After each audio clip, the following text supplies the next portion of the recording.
নমস্কাৰ, আপোনালোকে ভিডিঅ'টো শেষলৈকে চাব বুলি অন্ততঃ মই আশা কৰিছোঁ।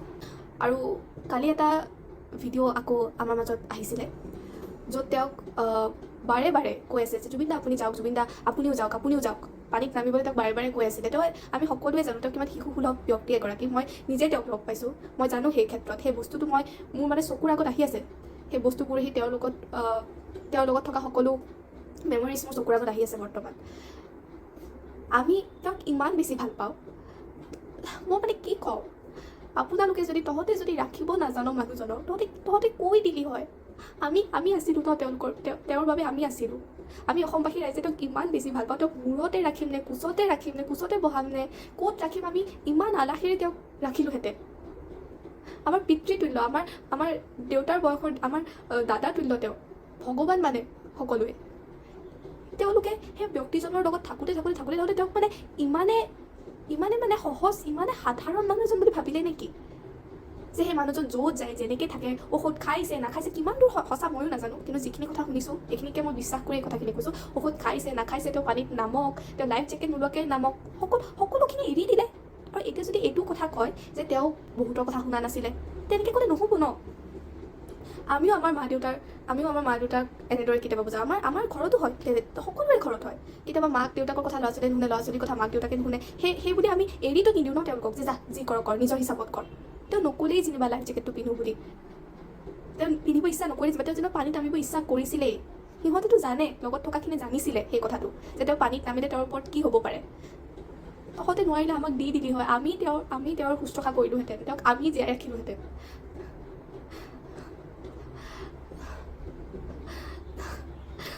আমি কি হেৰুৱাইছোঁ সেই কথাটো মানে ভাবিবলৈও, অনুভৱ কৰিবলৈও মানে মোৰ ওচৰত ভাষা নাই আচলতে। আৰু ইয়াৰ তদন্ত হ'ব লাগে।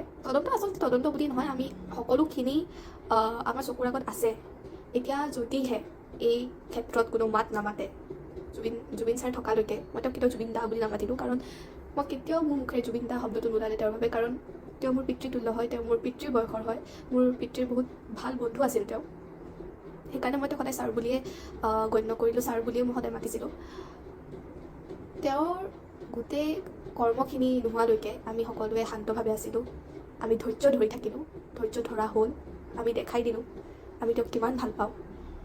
সেয়া সকলোৱে তাৰে লিভিং এক্সাম্পল হয়, সকলো আছিল তাত, সকলোৱে দেখিছে সেই বস্তু।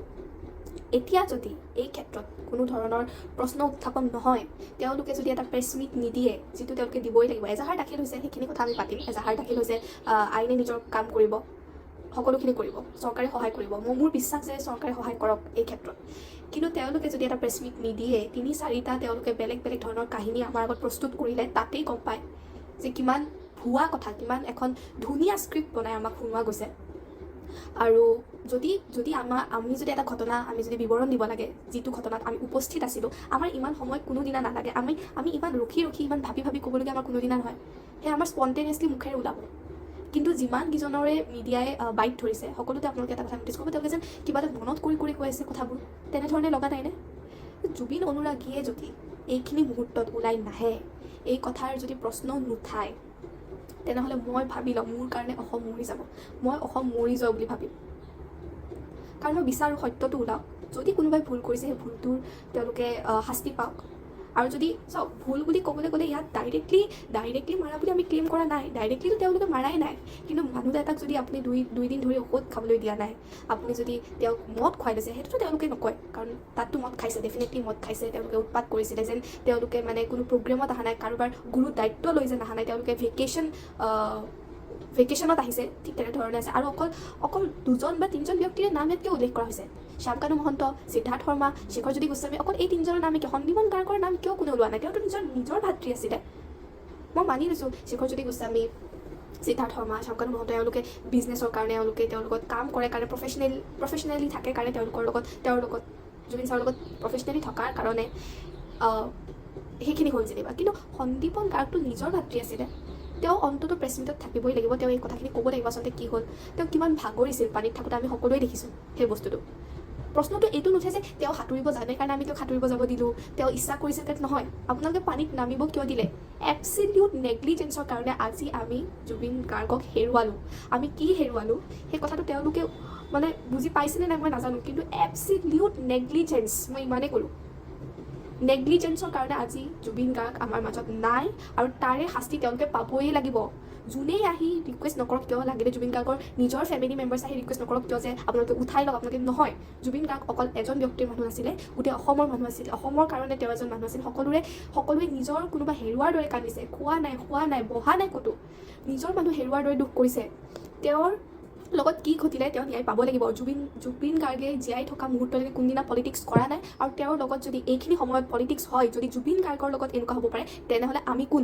আমাক জুবিন গাৰ্গৰ সকলো বিষয়বস্তু লাগে, আমাক গোটেইখিনি কথা লাগিব, আমি গোটেইখিনি কথা জনাৰ আমাৰ অধিকাৰ আছে। আমাক পুৰণা পষ্টমৰ্টেমটো লাগে, আমাক নতুন পষ্টমৰ্টেমটো লাগে, মুঠতে আমাক সকলোখিনি কথা লাগে।